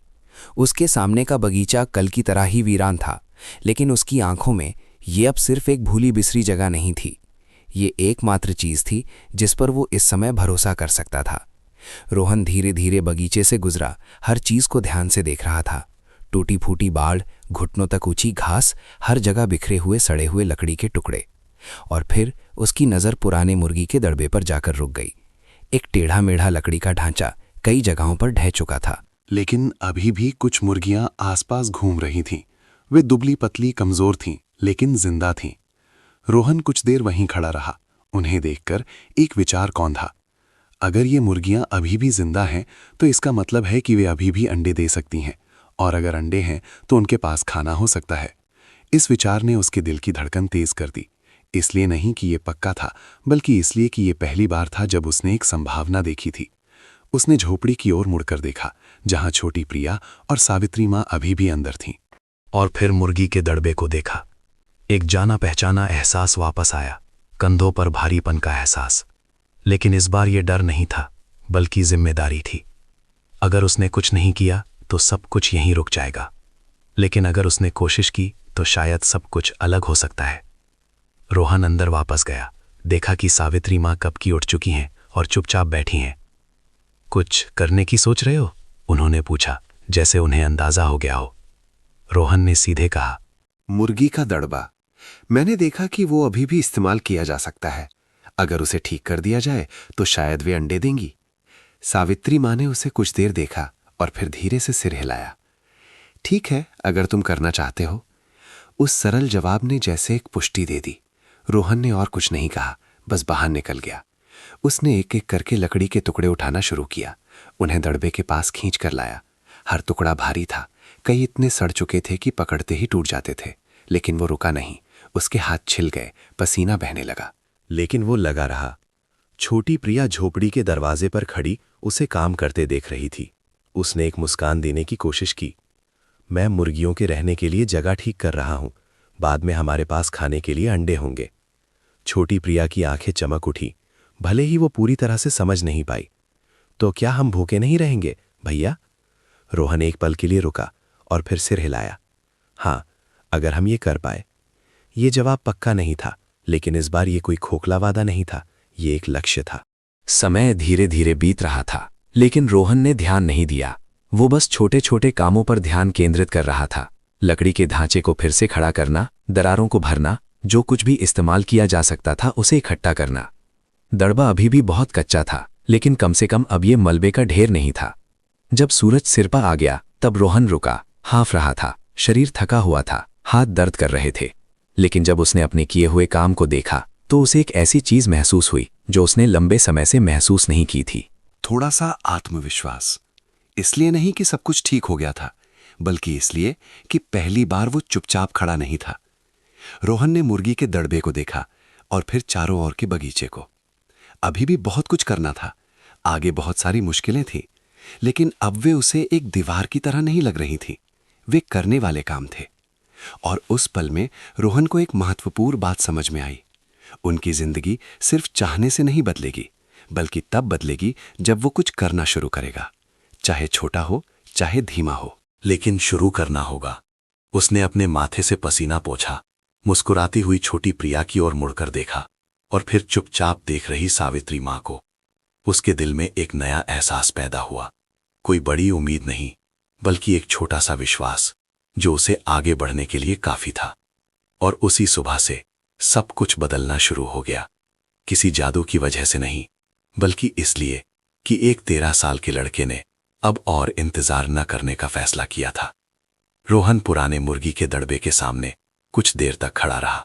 जब उसने उसे ठीक करने का फैसला कर लिया था, सुबह की धूप उस पर पड़ रही थी, जिससे लकड़ी के हर सड़े हुए हिस्से, हर टूटी हुई जगह साफ दिख रही थी, जैसे कि हल्के से छूने पर ही सब कुछ ढह सकता है।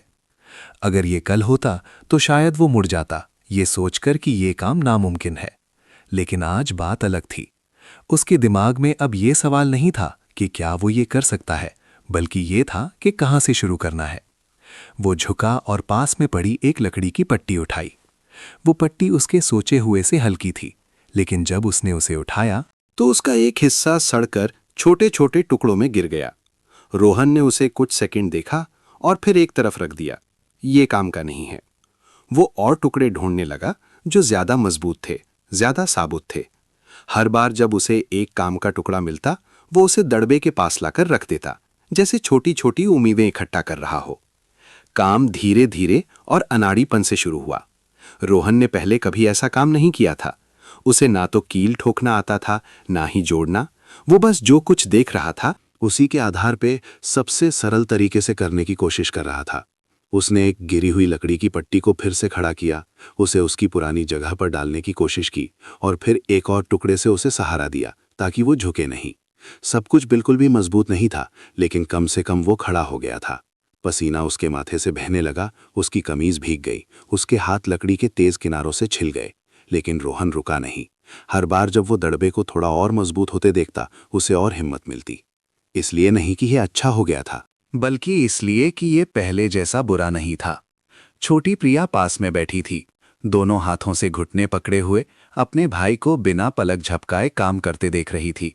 कभी कभी वो छोटी छोटी टहनियां उठाकर रोहन को देती। ये चलेगा भैया? वो पूछती। रोहन उसे ले लेता, देखता और फिर सिर हिलाता। हाँ, इसे यहां रख दो। असल में कई टहनियां काम की नहीं थीं, लेकिन वो फिर भी ले लेता, उन्हें एक कोने में रख देता।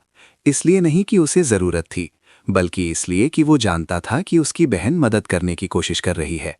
और ये बात, चाहे कितनी भी छोटी क्यों ना हो, उसे ये महसूस कराती थी कि वो अकेला नहीं है। समय बीतता गया और रोहन को इसका एहसास तक नहीं हुआ। सूरज और ऊपर चढ़ गया, गर्मी लौट आई, लेकिन वो अभी भी झुका हुआ था, अभी भी उठा रहा था, अभी भी ठीक कर रहा था। कभी कभी वो सीधा खड़ा होता, अपने किए हुए काम को देखता और फिर कोई कमी पाता और फिर से झुककर काम करने लगता। दड़वा धीरे धीरे एक स्पष्ट आकार लेने लगा। दरारें भर दी गईं, ढह चुकी जगहों को खड़ा कर दिया गया। ये अभी भी टेढ़ा मेढ़ा था, अभी भी कच्चा था, लेकिन अब ये मलबे का ढेर नहीं था।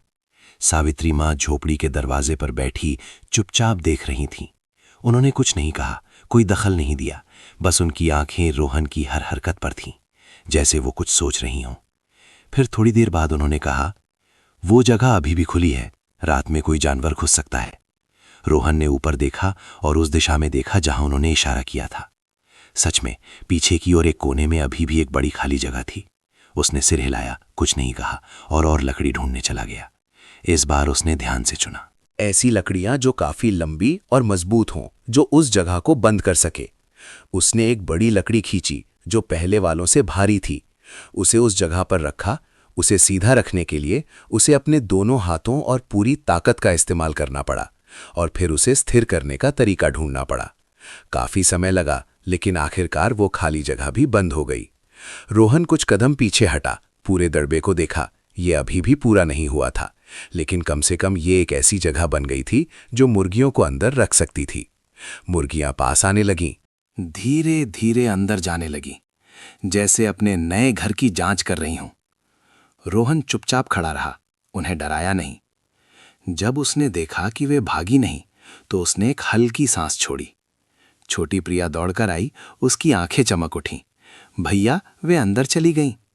रोहन धीरे से मुस्कुराया, एक बहुत ही हल्की लेकिन सच्ची मुस्कान। हाँ, अब ठीक है। वो बैठ गया, एक लकड़ी की पट्टी से पीठ टिकाकर।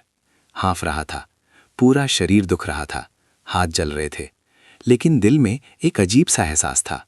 खुशी का नहीं, राहत का भी नहीं, बल्कि कुछ कर पाने का एहसास था। सावित्री माँ धीरे धीरे खड़ी हुईं, पास आईं। उन्होंने दड़बे को देखा और फिर रोहन को। बुरा नहीं है, उन्होंने कहा, बस 2 शब्द, लेकिन ये महसूस कराने के लिए काफी थे कि उसने जो किया वो बेकार नहीं था। उसने अपने हाथों को देखा, गंदे, छिले हुए, लेकिन अभी भी कसकर पकड़े हुए थे। फिर उसने छोटी प्रिया को देखा, जो पास में खड़ी उसकी ओर मुस्कुरा रही थी। रोहन को एहसास हुआ, ये काम सिर्फ एक मुर्गी का दड़बा ठीक करना नहीं था, ये पहला कदम था। ये पहली बार था जब उसने एक विचार को काम में बदला था, एक बेकार चीज को काम की चीज में बदला था। और अगर वो ये कर सकता था, तो शायद वो और भी चीजें कर सकता था। हवा बगीचे से गुजरी, जिसमें मिट्टी और घास की महक थी। दड़बा वहां खड़ा था, अधूरा, लेकिन शुरू करने के लिए काफी था। और रोहन जानता था कि यहां से सब कुछ पहले जैसा नहीं रहेगा। इसलिए नहीं कि हालात बदल गए थे, बल्कि इसलिए कि वो खुद बदलने लगा था। रोहन ने नहीं सोचा था कि वो अभी अभी ठीक किए गए मुर्गी के दड़बे से किसी चीज की उम्मीद करेगा। उसके लिए उसका अभी भी खड़ा रहना ही एक बड़ी बात थी। एक सुबह की कड़ी मेहनत के बाद वो बस यही उम्मीद कर रहा था कि मुर्गियां वहीं रहेंगी, किसी जंगली जानवर का शिकार नहीं होंगी, और अगर किस्मत अच्छी रही तो शायद कुछ ऐसा मिल जाएगा जो उन्हें कल का दिन गुजारने में मदद करेगा। लेकिन इस विचार पर भी उसे ज्यादा यकीन करने की हिम्मत नहीं हो रही थी। दोपहर धीरे धीरे बीती, भूख फिर से धीरे धीरे और लगातार लौटने लगी। रोहन झोपड़ी की दीवार से सटकर बैठा था, उसकी आंखें मुर्गी के दड़बे को देख रही थी। जैसे कि बस काफी देर तक देखने से ही सब कुछ हो जाएगा। छोटी प्रिया पास में सामान्य से ज्यादा चुप बैठी थी।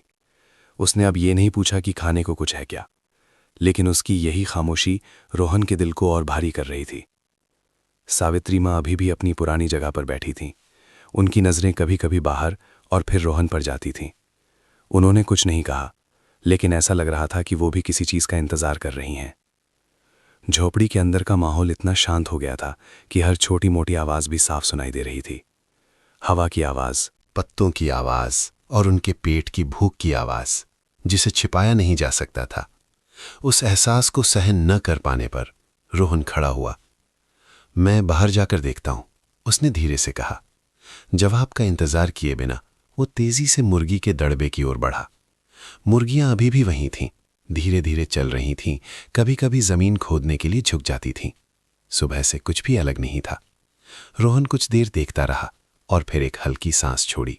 शायद उसने बहुत जल्दी उम्मीद कर ली थी, वो मुड़ने ही वाला था। लेकिन फिर अचानक दड़बे के एक छिपे हुए कोने में रुक गया, जहां उसने सुबह ही ढका था। पुरानी घास के ढेर के बीच कुछ चुपचाप पड़ा था।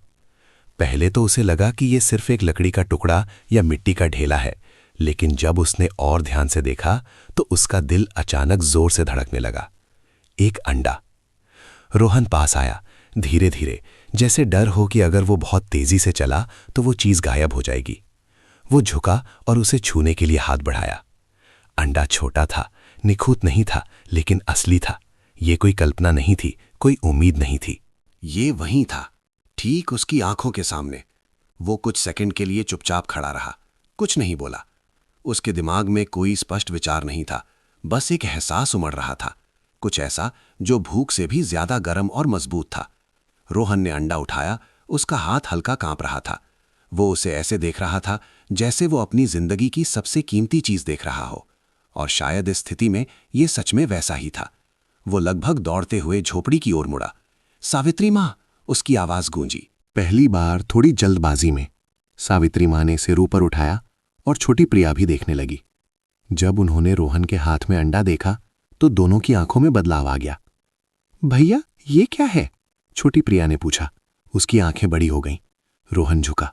अंडा, हमें एक अंडा मिला है। उसकी आवाज तेज नहीं थी, लेकिन उसमें वो सब कुछ था जो वो महसूस कर रहा था। छोटी प्रिया ने अंडे को देखा और फिर अपने भाई को। उसका चेहरा धीरे धीरे एक मुस्कान में खिल गया, एक छोटी सी मुस्कान, लेकिन ये पहली मुस्कान थी जब से उन्हें घर से निकाला गया था।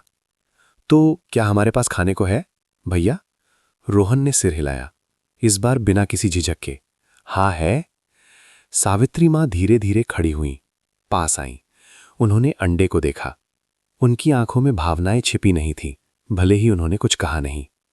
अच्छा है, तो शुरुआत हो गई, उन्होंने धीरे से कहा। रोहन उस वाक्य का पूरा मतलब नहीं समझ पाया, लेकिन उसे महसूस हुआ कि ये सिर्फ एक अंडा नहीं है। ये एक संकेत है। ये उन सभी चीजों का जवाब है जो उसने सुबह से किया था। सावित्री माँ ने अंडा ले लिया। इसे बहुत सावधानी से रखना, इसे सही तरीके से इस्तेमाल करना जानना चाहिए, उन्होंने कहा। रोहन ने उन्हें देखा और फिर सिर हिलाया। वो समझ गया, एक अंडा पेट नहीं भर सकता, लेकिन अगर सही तरीके से इस्तेमाल किया जाए तो ये उन्हें आगे बढ़ने में मदद कर सकता है। सावित्री माँ अंडा रसोई के कोने में ले गईं। पकाने के लिए ज्यादा कुछ नहीं था, बस थोड़ा सा पानी और बचा हुआ थोड़ा सा आटा। उन्होंने अंडा उसमें तोड़ा, धीरे से मिलाया और फिर चूल्हे पर रख दिया। छोटी सी आग जली, कमजोर, लेकिन इतनी कि एक ऐसी महक पैदा कर सके जिसे रोहन और छोटी भैया कब का भूल चुके थे। दोनों देखते रहे, किसी ने कुछ नहीं कहा। खाने की महक फैल गई जिससे उनके पेट और भी ज्यादा कुलबुलाने लगे, लेकिन इस बार यह एहसास निराशाजनक नहीं था।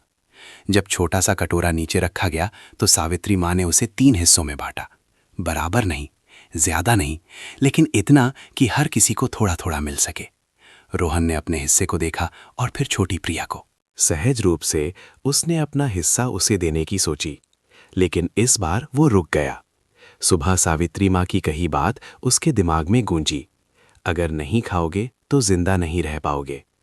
उसने एक हल्की सांस ली और अपना हिस्सा उठा लिया। छोटी प्रिया धीरे धीरे थोड़ा थोड़ा करके खा रही थी, लेकिन उसका चेहरा पहले जैसा थका हुआ नहीं था। खाते समय किसी ने कुछ नहीं कहा, लेकिन माहौल बदल गया था। अब ये भारी खामोशी नहीं थी, बल्कि उन लोगों की खामोशी थी जिन्हें अभी अभी सहारा लेने के लिए कुछ मिला था। खाने के बाद रोहन फिर से मुर्गी के दड़बे के पास गया। वो खड़ा होकर देखता रहा। उसकी नजरें अब सुबह जैसी नहीं थीं। अगर तब उसे मुश्किलें दिख रही थीं, तो अब उसे संभावनाएं दिख रही थीं। एक अंडा मतलब दूसरा भी होगा। उसने धीरे से अपनी मुट्ठी भींची। उसके दिल में एक विचार पहले से कहीं ज्यादा साफ हो गया। ये किस्मत नहीं थी, ये नतीजा था, और अगर वो लगा रहा तो नतीजे और भी मिलेंगे। शाम की हवा चली, जिसमें थोड़ी हल्की महसूस हो रही थी। रोहन वहीं खड़ा मुर्गी के दड़बे को देखता रहा और फिर बगीचे की ओर, दूर तक। घर से निकाले जाने के बाद पहली बार उसने सिर्फ कल का दिन गुजारने के बारे में नहीं सोचा, बल्कि और लंबे समय तक जीने के बारे में सोचना शुरू कर दिया। उस दोपहर हर दिन से ज्यादा धीरे धीरे बीती, लेकिन रोहन के दिल में अब पहले जैसा भारीपन नहीं था। पहला अंडा मिलने के बाद सब कुछ बदल गया था। हालात नहीं, बल्कि उसे देखने का उसका नजरिया। वो मुर्गी के दड़बे को ठीक करता रहा और दरारों को भरता रहा और घोंसले बनाने के लिए और सूखी घास इकट्ठा करता रहा। हर काम, चाहे कितना भी छोटा क्यों ना हो, एक स्पष्ट उद्देश्य के साथ था। छोटी प्रिया पास में बैठी थी, कभी कभी टहनियां ला कर देती, और सावित्री माँ अभी भी चुपचाप देख रही थी, जैसे उस लड़के की कोशिश में कुछ जाना पहचाना देख रही हूं। लेकिन जब सूरज क्षितिज की ओर झुकने लगा, रोशनी धीरे धीरे नारंगी रंग में बदलने लगी, तो बगीचे का माहौल फिर से बदल गया। हवा तेज हो गई, जिसमें ठंडक और एक अजीब सी खामोशी थी। रोहन में हाथ रोका, चारों ओर देखा। मुर्गियां अब सामान्य रूप से नहीं चल रही थीं। वो इकट्ठा होने लगी थीं, तेजी से चल रही थीं। कभी कभी छोटी छोटी तेज आवाजें निकाल रही थीं। एक अजीब सा एहसास रोहन के दिल में दौड़ गया। कोई स्पष्ट डर नहीं, बल्कि एक सतर्कता। वो सीधा खड़ा हो गया। उसने सुना। पहले तो सिर्फ हवा की आवाज थी, लेकिन फिर एक और आवाज आई, हल्की लेकिन अनियमित, जैसे दूर की घास में कुछ चल रहा हो। रोहन ने अपनी आंखें सिकोड़कर उस ओर देखा। शाम की रोशनी में सब कुछ धुंधला था, लेकिन उसे यकीन था कि उसने गलत नहीं सुना। उसका शरीर तन गया। उसने अनजाने में हाथ में पकड़ी लकड़ी की पट्टी को कसकर पकड़ लिया। भैया, छोटी प्रिया ने धीरे से पुकारा। उसकी आवाज में थोड़ी चिंता थी। अंदर जाओ, रोहन ने बिना मुड़े तेजी से कहा। सावित्री माँ के साथ अंदर रहो। उस बच्ची ने और कुछ नहीं पूछा, बस जल्दी से झोपड़ी में भाग गई। दरवाजा उसके पीछे धीरे से बंद हो गया और रोहन बगीचे के बीच में अकेला रह गया। घास में से फिर से आवाज आई, इस बार और पास।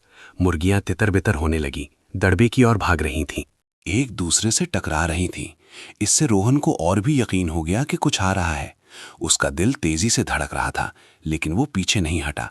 अगर वो भाग गया तो मुर्गियों पर हमला हो जाएगा, और अगर वे चली गईं तो वे वो सब कुछ खो देंगी जो उन्होंने अभी अभी शुरू किया था। रोहन ने सूखी लार निकली और एक कदम आगे बढ़ा। उसने लकड़ी की पट्टी को कसकर पकड़ लिया। भले ही वो जानता था कि ये कोई बड़ा हथियार नहीं है, लेकिन उसके पास कोई और विकल्प नहीं था। फिर वो झाड़ियों से निकला। एक काली परछाई तेजी से निकली, एक जंगली गीदड़। दुबला पतला लेकिन फुर्तीला। शाम की रोशनी में उसकी आंखें चमक रही थीं। वो कुछ सेकंड के लिए रुका, सीधे मुर्गी के डड़बे को देख रहा था, जैसे उसने अपना लक्ष्य पहले ही तय कर लिया हो। रोहन को एक पल के लिए पूरे शरीर में ठंडक महसूस हुई। उसकी सहज प्रवृत्ति ने उसे पीछे हटने, दूर रहने के लिए कहा, लेकिन उसके तुरंत बाद छोटी प्रिया की छवि उसके दिमाग में आ गई। उसका सवाल, हमारे पास कुछ खाने को है क्या, इतना साफ गूंजा जैसे अभी अभी हुआ हो। उसने अपनी मुट्ठी और कस ली। पीछे नहीं हटा। रोहन ने एक और कदम बढ़ाया और फिर लकड़ी की पट्टी को जोर से जमीन पर पटका। चला जा, वो चिल्लाया। आवाज तेज नहीं थी, लेकिन तनाव से भरी थी। गीदड़ रुक गया, थोड़ा पीछे हटा, लेकिन भागा नहीं। वो वहीं खड़ा रहा। उसकी आंखें मुर्गी के दड़बे से नहीं हट रही थीं। वो भूखा था, और भूख सिर्फ चिल्लाने से आसानी से नहीं मिटती। रोहन को लगा कि उसका गला सूख गया है। वो जानता था कि अगर उसने झिझक दिखाई तो वो हमला कर देगा, और तब वो कुछ नहीं कर पाएगा। उसने एक गहरी सांस ली और फिर एक और कदम आगे बढ़ाया। इस बार और जोर से लकड़ी की पट्टी फिर से जमीन पर पड़ी, जिससे और तेज आवाज हुई। जा! गीदड़ थोड़ा और पीछे हटा, लेकिन अभी भी मुड़ा नहीं। माहौल इतना तनावपूर्ण हो गया था कि जैसे एक गलत हरकत से सब कुछ बिखर जाएगा। रोहन ने अपने अंदर डर महसूस किया। उसके हाथ हल्के कांप रहे थे, दिल जोर जोर से धड़क रहा था। लेकिन उसी समय एक और चीज भी बढ़ रही थी। बहादुरी नहीं, बल्कि दृढ़ संकल्प। वो चीज नहीं खो सकता था जो उसने अभी अभी पाई थी। रोहन और जोर से चिल्लाया। इस बार उसकी आवाज में कोई कंपन नहीं था। उसने लकड़ी की पट्टी को आगे की ओर घुमाया। निशाना नहीं लगा, लेकिन दूरी बनाने के लिए काफी था। गीदड़ चौंक गया, एक और कदम पीछे हटा। वो कुछ सेकंड झिझका और फिर आखिरकार मुड़कर घास में गायब हो गया। माहौल तुरंत शांत हो गया, लेकिन पहले जैसा नहीं। ये उस तनाव के बाद की खामोशी थी जो अभी अभी गुजरा था। रोहन वहीं खड़ा जोर जोर से सांस ले रहा था, अभी भी लकड़ी की पट्टी को कसकर पकड़े हुए था। वो तुरंत हिला नहीं, जैसे उसे अभी भी यकीन नहीं हो रहा था कि सब कुछ खत्म हो गया है। थोड़ी देर बाद जब उसे यकीन हो गया कि आसपास कुछ नहीं है, तब उसने अपना हाथ नीचे किया। झोपड़ी का दरवाजा खुला। छोटी प्रिया पहले बाहर निकली। उसके पीछे सावित्री माँ थी। भैया, वो चला गया? रोहन ने धीरे से सिर हिलाया। चला गया। उसकी आवाज में अब तनाव नहीं था, लेकिन वो अभी भी पूरी तरह से शांत नहीं था। सावित्री माँ ने उसे कुछ देर देखा और फिर धीरे से कहा, तुम भागे नहीं? रोहन ने जवाब नहीं दिया, बस मुर्गी के दड़बे की ओर देखा। मुर्गियां अभी भी वहीं थीं, कोने में इकट्ठी, अभी भी पूरी तरह से शांत नहीं हुई थीं। अगर मैं भाग जाता तो वो सब कुछ ले जाता, रोहन ने धीरे से कहा। सावित्री माँ ने सिर हिलाया। हाँ, बस एक शब्द, लेकिन काफी था। रोहन बैठ गया, एक लकड़ी की पट्टी से पीठ टिकाकर, एक लंबी सांस छोड़ी। उसके शरीर को अब थकान और कंपन साफ महसूस होने लगा था, लेकिन दिल में कुछ बदल गया था। वो डरा था, बहुत डरा था, लेकिन वो पीछे नहीं हटा, और इस बात ने उसे समझा दिया कि वो बदल गया है। अब वो बंद दरवाजे के सामने चुपचाप खड़ा रहने वाला लड़का नहीं था, बल्कि वो व्यक्ति था जो रुकने की हिम्मत करता है, चाहे सामने खतरा ही क्यों ना हो। बस उन चीजों को बचाने के लिए जो उसने अभी अभी बनाई थी। उस रात जंगली जानवर का सामना करने के बाद माहौल एक अजीब तरह से शांत हो गया। ये अब किसी भूली बिसरी जगह की अस्पष्ट खामोशी नहीं थी, बल्कि उस खामोशी के बाद की थी जब सब कुछ एक असली चुनौती से गुजरा था। रोहन झोपड़ी के दरवाजे के सामने बैठा था। लकड़ी की पट्टी अभी भी पास में रखी थी। उसकी आंखें मुर्गी के दड़बे की ओर थीं। वो अब उसे एक अस्थायी लकड़ी के ढेर की तरह नहीं देख रहा था, बल्कि एक ऐसी चीज की तरह देख रहा था जिसे बचाने की जरूरत थी। उनके नए जीवन का एक महत्वपूर्ण हिस्सा। छोटी प्रिया जल्दी सो गई थी, शायद थकान के कारण, और शायद इसलिए भी कि कई दिनों में पहली बार वो अब भूख से बेहाल नहीं थी। सावित्री माँ अभी भी चुपचाप पीछे बैठी थी, ज्यादा नहीं बोलती थी, लेकिन उनकी नजरें कभी कभी रोहन की ओर जाती थीं। उन्हें पूछने की जरूरत नहीं थी, वो जानती थीं कि वो क्या सोच रहा है। एक बच्चा जो अभी अभी असली डर से गुजरा था, लेकिन भागा नहीं, अब पहले जैसा नहीं रहेगा। रोहन ने अपना हाथ हल्के से माथे पर फेरा, जहां का पसीना कब का सूख चुका था। उसने उस पल को याद किया जब गीदड़ बाहर निकला। दिल तेजी से धड़क रहा था, पैर पीछे हटना चाहते थे, लेकिन फिर भी वो वहीं खड़ा रहा। इसलिए नहीं कि वो डरा नहीं था, बल्कि इसलिए कि वो चीज नहीं खो सकता था जो उसने अभी अभी पाई थी। ये विचार अभी भी उसके दिमाग में बहुत साफ था, एक मील के पत्थर की तरह। तुमने सही किया। सावित्री माँ की आवाज पीछे से आई, खामोशी को तोड़ते हुए। रोहन थोड़ा हैरान होकर मुड़ा। जी, अगर मैं भाग जाता तो कल हमारे पास कुछ नहीं होता, उन्होंने धीरे धीरे कहा। रोहन कुछ देर चुप रहा और फिर सिर हिलाया। उसे कोई गर्व महसूस नहीं हुआ और ना ही वो खुद को बेहतर समझ रहा था। वो बस एक बात समझ गया था, ये वो काम था जो उसे करना ही था। रात की हवा चली, दिन से ज्यादा ठंडी, झोपड़ी की दरारों से गुजरती हुई, जिससे झोपड़ी हल्के से कांप रही थी। रोहन खड़ा हुआ और एक बार फिर मुर्गी के दड़बे के पास गया। उसने ठीक की हुई जगहों को फिर से जांचा।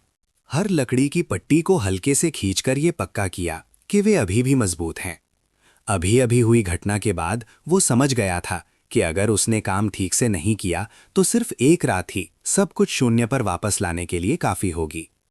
मुर्गियां कोने में चुपचाप पड़ी थीं, कभी कभी हल्के से हिलती थीं। रोहन उन्हें कुछ देर तक देखता रहा।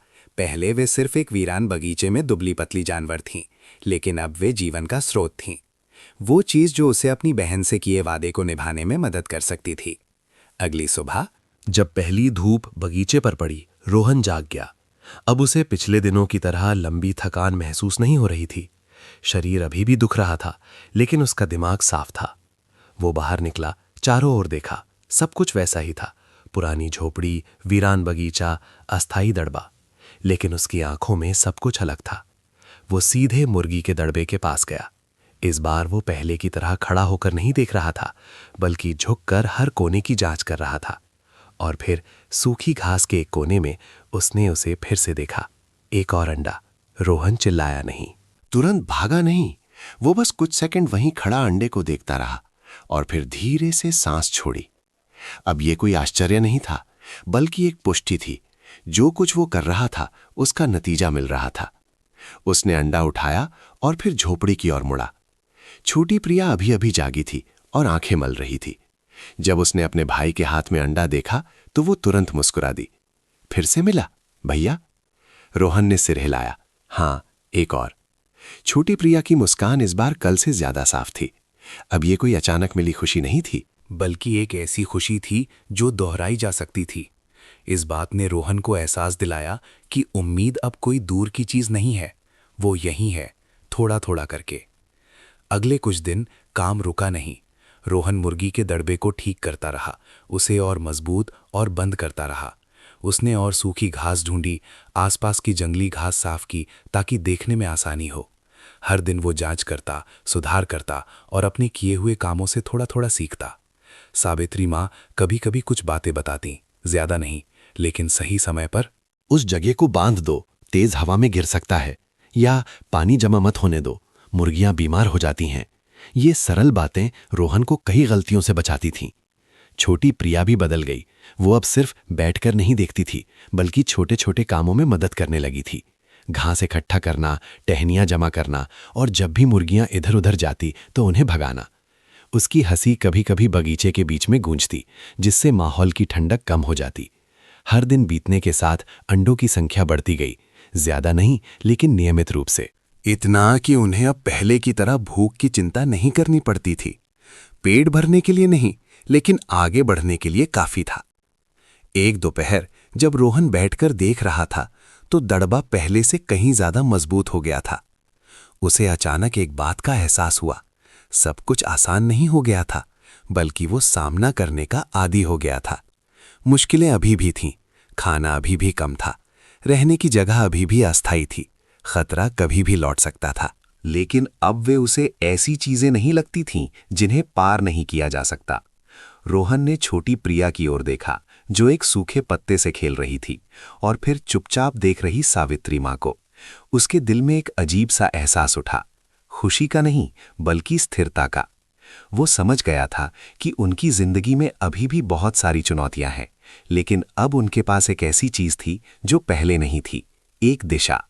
और जब तक दिशा है, चाहे कितनी भी धीमी क्यों ना हो, वे आगे बढ़ सकते हैं। शाम की हवा बगीचे से गुजरी। अब उसमें पहले जैसी ठंडक नहीं थी। रोहन वहीं चुपचाप बैठा था, लेकिन उसकी आंखें बदल गई थीं। अब वे एक भटके हुए बच्चे की आंखें नहीं थीं, बल्कि एक ऐसे व्यक्ति की थीं जो मुश्किलों के बीच खड़ा होना सीख गया था। उस सुबह बाकी दिनों की तरह ही शुरू हुई, लेकिन उसमें एक बहुत ही अलग एहसास था। धूप वीरान बगीचे पर पड़ रही थी, पत्तों से छनकर मुर्गी के दड़बे पर पड़ रही थी, जो अब पहले की तरह टेढ़ा मेढ़ा नहीं था। रोहन झोपड़ी के सामने खड़ा होकर एक गहरी सांस ली, चारों ओर देखा। सब कुछ अभी भी साधारण था, अभी भी अभाव था, लेकिन अब खालीपन का एहसास नहीं था। ये जगह भले ही एक भूला बिसरा कोना थी, अब एक ऐसी जगह बन गई थी जहां 3 लोग रुक सकते थे। वो धीरे धीरे मुर्गी के डड़बे की ओर बढ़ा। ये आदत न जाने कब बन गई थी। अब शुरुआती दिनों की तरह घबराहट नहीं थी, बल्कि एक नियमित जांच थी, जैसे जीवन का एक हिस्सा हो। और फिर एक जानी पहचानी बात की तरह, जो फिर भी उसके दिल को गर्म करने के लिए काफी थी। अंडे फिर से वहीं थे, सिर्फ एक नहीं बल्कि और भी, छोटे, निखुत नहीं, लेकिन हर उस दिन का नतीजा थे जब उसने हार नहीं मानी थी। रोहन ने झुककर हर अंडे को सावधानी से उठाया, जैसे डर हो कि वो सिर्फ पतले छिलके को ही नहीं, बल्कि उन सभी चीजों को भी तोड़ देगा जो उसने बनाई थीं। वो अब उन्हें किसी चमत्कार की तरह नहीं देख रहा था, बल्कि एक स्वाभाविक प्रक्रिया के हिस्से के रूप में देख रहा था। वो करता था और जीवन जवाब देता था। इस विचार ने उसे कुछ सेकंड के लिए स्थिर कर दिया, और फिर उसने धीरे से सांस छोड़ी, एक हल्की लेकिन गहरी सांस। पीछे से छोटी प्रिया दौड़कर आई। उसके छोटे छोटे पैर सूखी जमीन पर थपथपा रहे थे।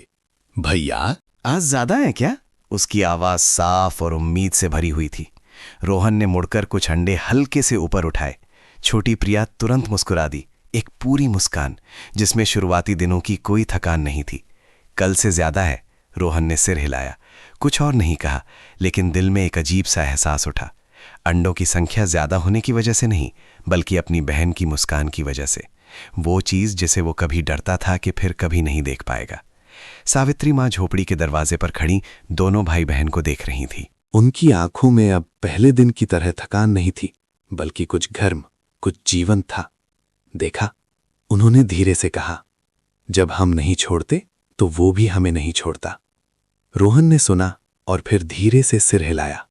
ये वाक्य सरल था, लेकिन इस बार वो इसे पहले से कहीं ज्यादा साफ समझ गया था।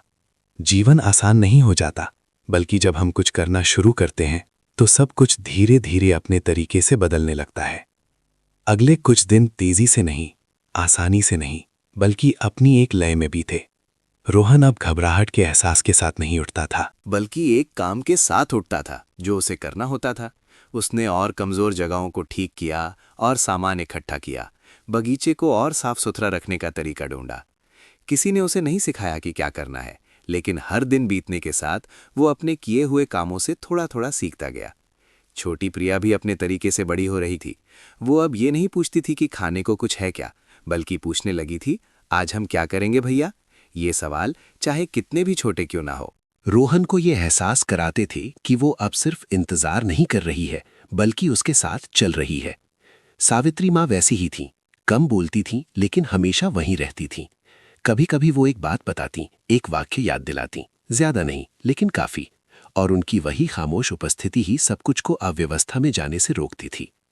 एक दोपहर जब रोहन झोपड़ी के सामने बैठकर बगीचे को देख रहा था, तो उसे अचानक एहसास हुआ कि ये जगह अब वैसी नहीं है जैसी उस दिन थी जब वो पहली बार आया था। इसलिए नहीं कि ये ज्यादा सुंदर हो गई थी, बल्कि इसलिए कि इसमें जीवन था, पैरों के निशान थे, काम था, बदलाव था। उसने अपने हाथों को देखा, अभी भी पुराने खरोच के निशान थे, लेकिन अब दर्द नहीं होता था। वे निशान अब मुश्किलों के निशान नहीं थे, बल्कि उन चीजों के निशान थे जिन्हें उसने पार कर लिया था। रोहन ने सिर ऊपर उठाया, खेत की ओर दूर तक देखा, जहां कच्ची सड़क अभी भी उसी तरह फैली हुई थी। लेकिन इस बार उसे वो डरावनी नहीं लगी, क्योंकि वो समझ गया था, भले ही उसे आगे बढ़ना पड़े। वो अब पहले की तरह भटका हुआ बच्चा नहीं था। उसने मुड़कर छोटी प्रिया को देखा, जो सावित्री माँ के साथ मुस्कुरा रही थी, हाथ में एक अंडा पकड़े हुए, जैसे कोई कीमती चीज हो। फिर उसने झोपड़ी, मुर्गी के दड़बे, बगीचे को देखा। सब कुछ छोटा था, लेकिन ये वो चीज थी जो उन्होंने मिलकर बनाई थी। और उस पल में रोहन को एक बात समझ में आई, जो उसे किसी को सिखाने की जरूरत नहीं थी। जीवन सिर्फ चाहने से बेहतर नहीं हो जाता, बल्कि इसलिए होता है क्योंकि हम हार न मानने का फैसला करते हैं। हमेशा मौके नहीं मिलते, लेकिन जब मिलते हैं तो उन्हें पकड़ना पड़ता है। हमेशा मजबूत नहीं होते, लेकिन कुछ मौकों पर खड़ा होना ही पड़ता है। हवा चली, जिसमें मिट्टी और शाम की धूप की महक थी। अब पहले दिनों की तरह ठंडी नहीं, बल्कि हल्की, ज्यादा सुखद थी। 3 लोग जो कभी छोड़े गए थे, जिनके पास कभी कुछ नहीं था, अब वहीं बैठे थे। अमीर नहीं, भरपूर नहीं, लेकिन उनके पास एक ऐसी चीज थी जो पहले नहीं थी, आगे बढ़ने का एक कारण। और ठीक उसी जगह से, जो एक अंत जैसा लग रहा था, उन्होंने एक नई यात्रा शुरू की थी। शोर शराबे वाली नहीं, आसान नहीं, लेकिन सच्ची।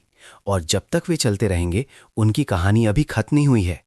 ये कहानी दिखाती है कि कभी कभी जिंदगी सब कुछ छीन सकती है, हमें ऐसी स्थिति में धकेल सकती है जहां कोई रास्ता नहीं दिखता। लेकिन ठीक उन्हीं पलों में हर व्यक्ति का चुनाव ही वास्तव में मायने रखता है।